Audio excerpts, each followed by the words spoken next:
जिस बीवी को 23 साल पहले तलाक दी थी, अब उसी बीवी से शादी करने जा रहा है। क्या ये शादी हो सकती है? अस्सलाम वालेकुम, कैसे हैं आप लोग? मैं हूं आपके साथ अदनान और आज जो कहानी है ये फ़लस्तीन से आपको सामने लेके आया हूं और ये एक सच्चा वाक़या है।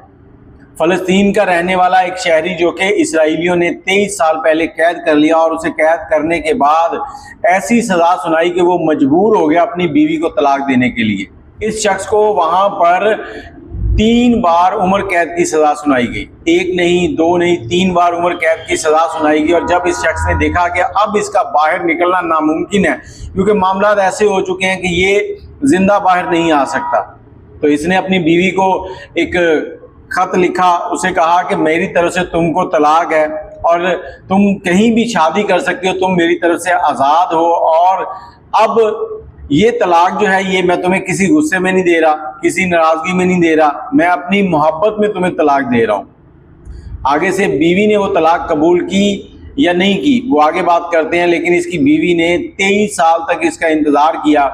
जंग लगी हुई थी, लोग अपने बच्चों को, अपने रिश्तेदारों को देख रहे थे और ये औरत जो है ये अपनी मोहब्बत को देख रही थी।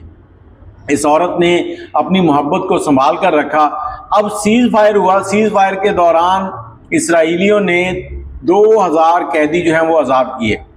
अब इन 2000 कैदियों में 200 से 250 बंदा वो था जो उम्र कैद का कैदी था, उम्र कैद की सज़ा हुई थी, उनको आज़ाद किया।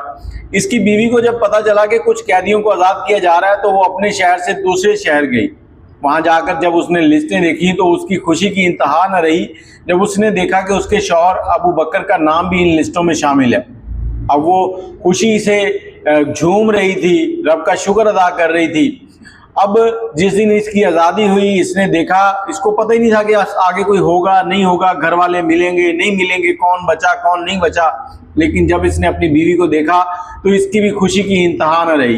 अब इनकी कहते हैं कि दोबारा शादी की गई वहीं के होटल में। इसमें कितनी सच्चाई है ये मैं कुछ नहीं कह सकता, और क्या ये शादी हो सकती है ये भी मैं कुछ नहीं कह सकता। मैं कोई फतवे नहीं देना चाहता और ये मौलवी हजरात के काम है।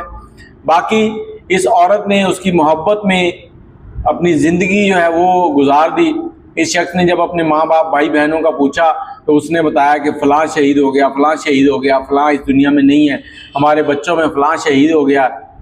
तो ये सारी कहानी थी। आज हीर रांझे की कहानियाँ शायद आपको छोटी लगे इसके सामने। बाकी अपनी राय कमेंट में ज़रूर दीजिएगा। मुझे इजाज़त दें, हमारे इस पेज को और चैनल को फॉलो कर लें, वीडियो को शेयर कर दिया करें ताकि ज़्यादा से ज़्यादा लोगों तक पहुँचे। दुआओं में याद रखिएगा। अल्लाह हाफिज़।